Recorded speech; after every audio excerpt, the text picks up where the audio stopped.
ജയിപ്പിക്കുന്ന ഒരു മനുഷ്യന് ഒരു അധികാരമാണ് കയ്യിൽ കിട്ടുന്നത്. അതിനുവേണ്ടി അധ്വാനിച്ചവർ ഒരു അധികാരം കിട്ടാൻ വേണ്ടിയാണ്. മഹാനായ അംർ ഇബ്നുൽ ആസ് റളിയല്ലാഹു അൻഹു ചരിത്രം എപ്പോഴെങ്കിലും നിങ്ങൾ വായിച്ചു നോക്കിയിട്ടുണ്ടോ?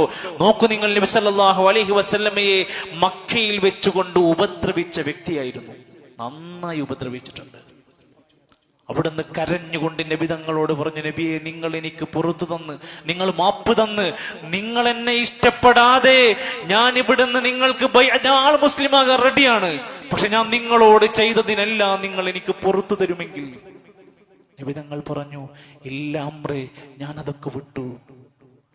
അവിടുന്ന് നബി സല്ലല്ലാഹു അലൈഹി വസല്ലമക്ക് ബൈഅത്ത് ചെയ്ത് അവിടുന്ന് ബൈഅത്ത് ചെയ്ത് ഇസ്ലാം സ്വീകരിച്ചു. ഇസ്ലാം സ്വീകരിച്ചതോടെ കഴിഞ്ഞ പാപങ്ങളൊക്കെ പൊറുക്കപ്പെട്ടു. ഹിജറ പോകേണ്ട ഘട്ടത്തിൽ ഹിജറ പോയിട്ടുണ്ട്.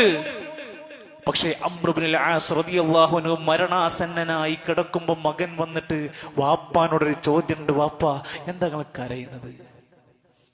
നിങ്ങൾ നബിതങ്ങളുടെ കൂടെ ജീവിച്ചവരല്ലേ? നബിതങ്ങൾക്ക് ബൈഅത്ത് ചെയ്തയാളല്ലേ? നിങ്ങൾ പ്രിയപ്പെട്ട സ്വഹാബിയല്ലേ? നിങ്ങൾ എന്തിനാണ് ഈ മരണാസന്ന സമയത്ത് ഇത്ര ബേജാറാകുന്നത്? അദ്ദേഹം പറഞ്ഞൊരു മറുപടി ഉണ്ടായിരുന്നു. ഇനിയുള്ള നാളുകളിൽ നമ്മുടെ മനസ്സിൽ കൊത്തി നിറക്കേണ്ടുന്നൊരു വാക്കാണത്. മോനെ, ഞാൻ അന്ന് ഇസ്ലാം സ്വീകരിച്ചപ്പോൾ ഞാൻ മരിച്ചിരുന്നുവെങ്കിൽ എനിക്ക് സങ്കടം ഉണ്ടായിരുന്നില്ല. കാരണം ഇസ്ലാം സ്വീകരിച്ചതോടെ കഴിഞ്ഞതൊക്കെ പൊറുക്കപ്പെട്ടു.